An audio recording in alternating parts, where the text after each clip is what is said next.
With Devavrata, happiness is back in Hastinapura. Shantanu the king no longer strolls on the banks of Ganga with sadness. Instead, hope is back in his life. One day, he comes across another girl, someone from whom a divine scent emanates. Shantanu asks her to marry him. But unlike Ganga, Satyavati does not say yes. Instead, she says, "Speak to my father and let him give permission for this wedding." Shantanu the king goes and talks to the head of fishermen because it is he who is the father of Satyavati. He is happy to receive King Shantanu and even agrees to marry his daughter off to him. But he has a few conditions of his own. He wants the children of Satyavati to be the rulers. Shantanu already has an heir, and Devavrata, who's the crown prince at the moment, is the best that can be for Hastinapura. Disagreeing with this condition, Shantanu goes back home and slips into depression once more. On enquiry, he finds out from his charioteer that Shantanu had visited the fisher folk and from that point onwards has been sad. Devavrata goes and talks to the head of the fishermen, finds out what happened and says, "That's a simple condition.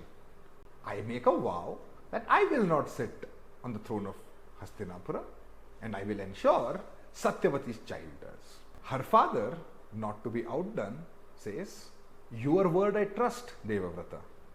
But one day, when your children come of age, and they will, before Satyavati's children do, what's going to stop them from getting on the throne?" With the same simplicity, Devavrata says, "That's easy." And this is when Devavrata makes his biggest vow yet. He says, "That can only happen if I have children. I, Devavrata, make a vow that I will never marry and I will never father children." This fierce pratigya, this great vow, this turns young Devavrata into Bhishma.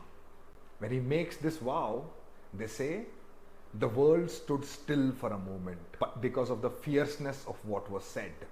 For a moment, birds forgot how to fly, rivers forgot how to flow, and the universe was shocked into silence by what was said. Satyavati's father was happy. Shantanu and Satyavati wed. Satyavati and Shantanu wed. Satyavati bears two children, Chitrangada and Vichitravirya.